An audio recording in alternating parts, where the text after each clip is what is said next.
Well, with the trumpet of pandemonium in hand, I think we're down there in this tavern. Let's go out and do some interesting stuff out in the city of lost souls.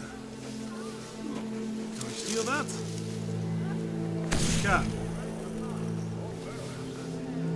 No, we can't steal that. Okay. Oh, a crystal. An ice floor crystal protrudes from the glacier floor. Dark figures are swirling within its depths. Let's peer into this crystal.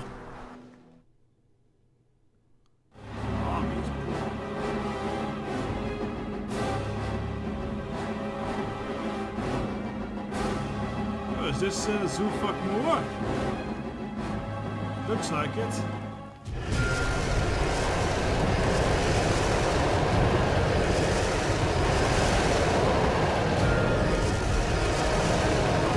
That bastard! He is doing everything I would want to do!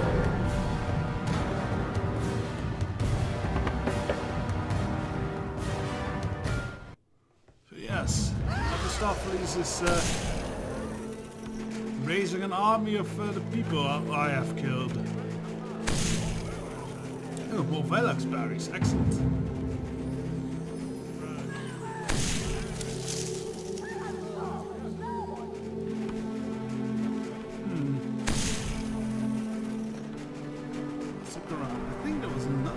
Somewhere around here. If memory serves, but my memory apparently does not serve.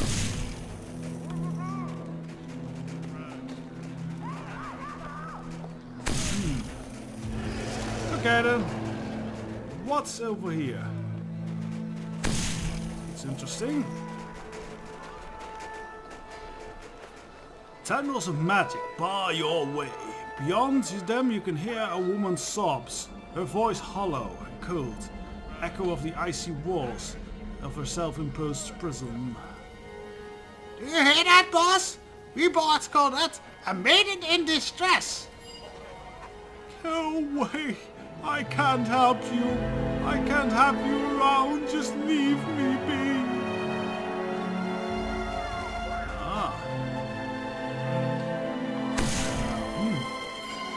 Let's go rescue the maiden in distress. I do like maidens. If not, I can sacrifice them and gain great power. One thing I do notice, our cool weapon has lost its evil glow, which is a shame. But oh well, it still at least does what it's supposed to do. A small dog-like creature paces back and forth around the cave entrance, whining in frustration. As you approach, it turns to you, apparently eager to help. Well, so you say. Are you the Skivner I heard about 2 episodes earlier? The strange creature emits a sharp crackling noise, then runs around circles excitedly. It seems quite pleased that you know its name. Glancing at the cave entrance, however, it resumes its previous whining. What are you whining about? The creature stops whining and seems to focus its attention on you. To your surprise, an image begins to form above its head, illuminated by a dim blue light that seems to filter through from above. It's an elf girl, boss! Why are you scared of that? I don't like elves, they're too thin. I like 'em meaty. Oh, well, so do I, honestly. But I can live with elves. Looking closer, you see a woman sheathed in ice, perfectly still. A look of utter despair marks her face, blue face and only the merest breath escapes her frozen lips. The creature resumes its whining.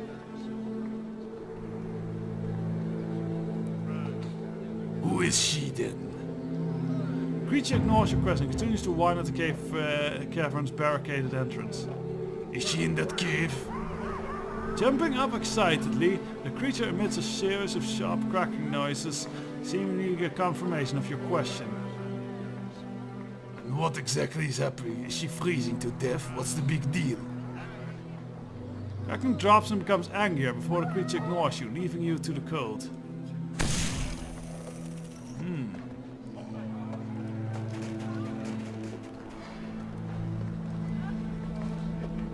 Now I think... Yeah, we do need to help... We do need to help this creature, even though you can wonder if that would be all that helpful. How can I help then? Creature forms an image of an icy wall, etched with countless names. The walls seem infinitely long. Strolling by it in the dizzying twists and turns, finally reveals a single blank space where a new one can be carved. Wow! Big wall, boss! The image then transforms into a series of carved rectangular stones that the creature seems to use for navigation. You sense the creature's desire for one of them, but you can't determine which one. Which stone do you want me to take you to? A pair of images coalesce above the creature's head. The first image is of a sturdy oak full of leaves. Oh, it's your place charades, boss! How can many syllables? Deacon used to play this all the time at clan gatherings. The second image is of a boy held in a man's arm. You can see a family resemblance between them, but the father doesn't seem to focus of the image. Well, I know the answer to this. Right, off we go then. I actually noticed we need to bring it to the right pillar, and so we saw a sturdy oak with leaves, which is a tree. And the second image was that of someone's a father and a son, and the son was the focus. So tree, son. The creature sniffs at the base of the stone. It crackles excitedly. Grateful that you were able to lead it to the right one. Yay! Does Deacon get to play again? Now the creature shows you a man on his deathbed. Two others standing side by side. The fourth man's leg is bared between his ankle-high boots and knee-length breeches. Ah, I don't remember what this one is.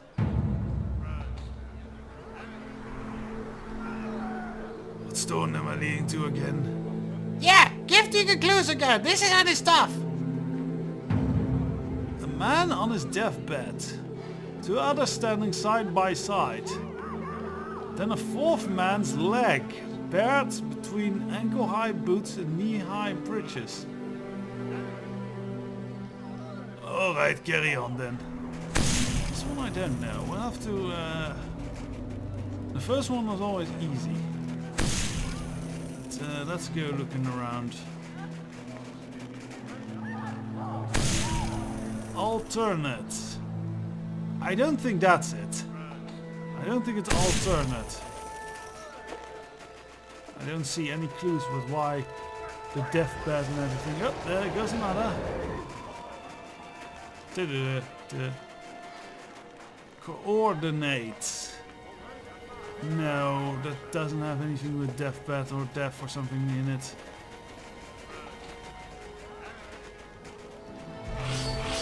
Oh, I didn't know Dimensions, that's it. Because die is deathbed, men is, well, there were two men. Scion.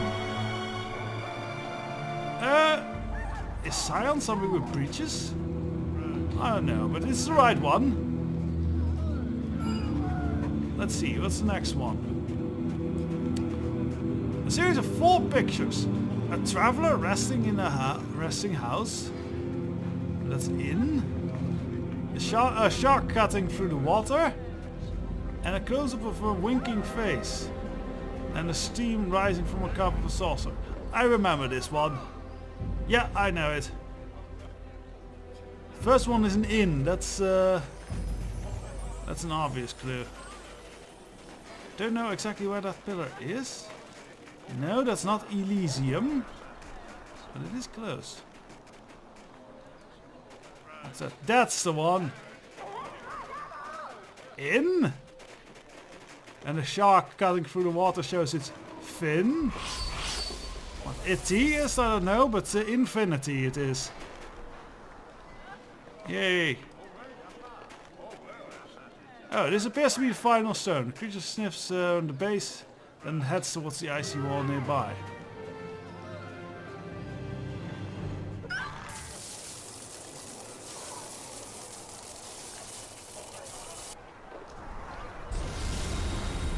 Yes, and now we can get into the cave.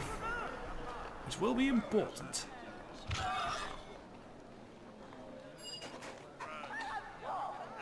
Content with his handiwork, he peered as Scrivener's stands aside to peer into the pale blue ice. There, so recently etched, reads the name, Arabeth the Tilmerand. That's the frozen woman, is it? I heard of this Arabeth the Tilmerand. It was all back in Neverwinter she caused a big hubbub and then got executed when she failed. The creature crackles in acknowledgement and appears very weary. Did you know her at all? The creature forms the image of a frozen man, passing by the head of an angry crowd of spirits, leading them towards the gate. The image fades away. So this was the rebel leader among the spirits. Do you feel better now, creature? Seems very grateful. Heads off into the snow. Glad to be rid of that thing. So let's go into the cave now that we are allowed.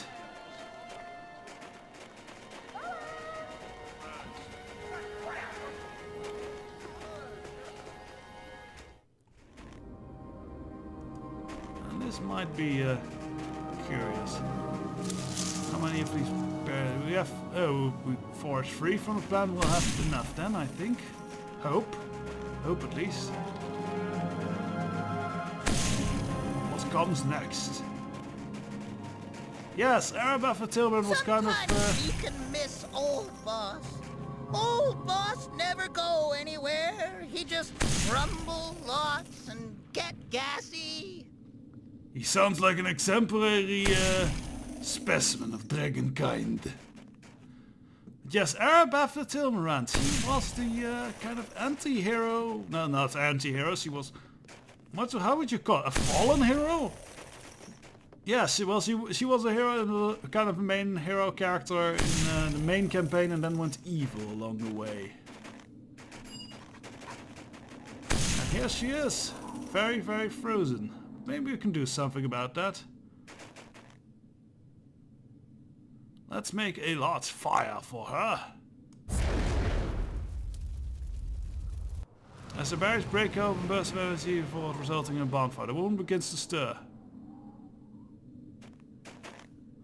The ice melts from her face, and tears, like tears, and hair clings to her dampy brow. For the first time, you realize that she is beautiful, confused, frightened, and defiant. She attacks!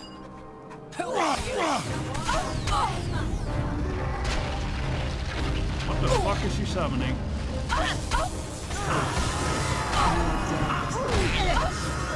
She's tough, isn't she? Please, I surrender.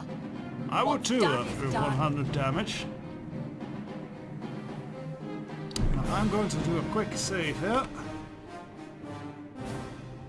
I am Lady Arabeth de Tilmerand, betrayer of the city of Neverwinter.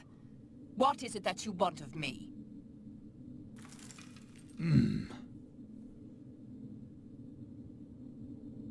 I understand you challenged Mephistopheles. He was devouring us, eating our very souls to build his army. I serve no army, never again. I serve Tyr, I serve Lord Nasher, I serve Morak and her old ones. All my life I've worn their colours, waved their flags. I'll not serve Mephistopheles now, after I've gambled and lost so much. So yes, I challenged him. The other spirit thought I did it for them, but they were fools. I serve only myself now. I live by my own laws as well, so we have that in common. Lady Arabeth runs her ghostly fingers through her hair. You can feel her tension channeling through you, passing through your bones and dissipating.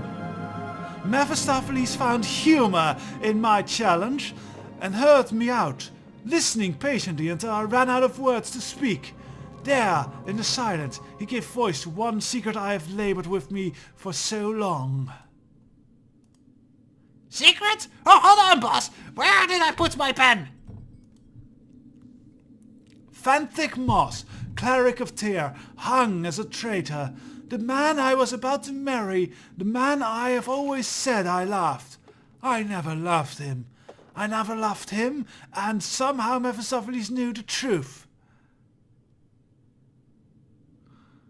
You were to marry, how could you... No, actually, why? Why is it whether it's important if you loved him or not? I mean, that's not what marriage is about. Don't you see? When they hung him, I abandoned my church, my faith, my God. I led an army of evil against Neverwinter, my own city. I wrought destruction on the world and damned my soul to the hells. And to have that not done out of love, out of grief, out of righteous anger, my entire life has been a lie, a paladin of vanity, a blackguard of denial. They were equal poisons coursing through my veins. How dramatic.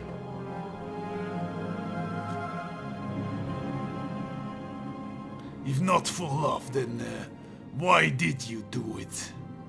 As a paladin, I was loved, I was venerated, I was lifted up onto a narrow pedestal. In their eyes, I could do no wrong, nor speak no ill. Nor speak no ill. I think that's a double negative. Oh well. What would you have me do? What would you have done in my place? If you tell someone they are perfect, they will show you they are flawed. I sowed the seeds of my own destruction because I needed humbling. So did all those who made such a high demand of me.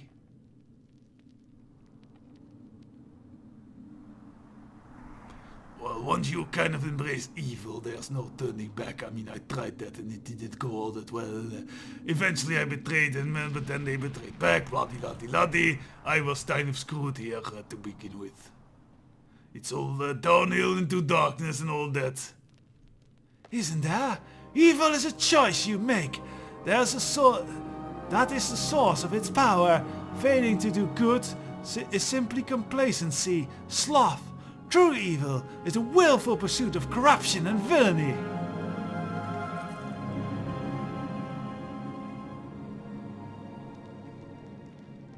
Look, you're in the 9 hells. It's a little late to doubt your true nature. The hells. Kanya, you present an argument I can't refuse, Firestarter. One can only fight one's destiny for so long. Very well, my hatred of the world has been fueled by your fire and hardened by this ice. On this blade, on my names, both true and given, and all the devils in the depths of Bator, I will commit my days that remain to me in the pursuit of evil. For evil's sake, may they learn to fear me.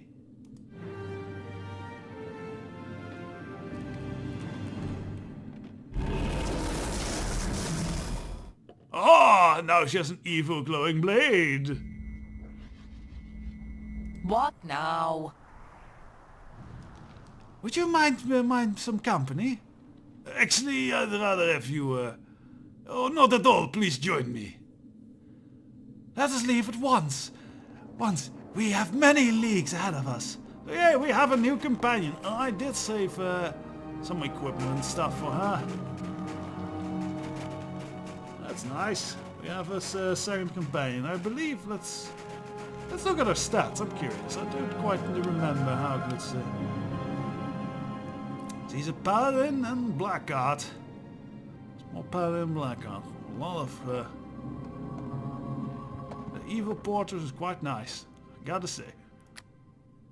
So she is an half elf. Okay, so she doesn't get bonuses with longswords and bows per se. So let's see what she's skilled at. Aura of Courage, Dark Blessing, Divine Might. She has been trained with a longsword, I see. I need to turn that off now. Oh well. Yes, longsword. So, I guess we'll be equipping with a sword, shield and a longsword. Maybe she doesn't have 2 weapon fighting, I think. That would be cool if she had 2 weapon fighting.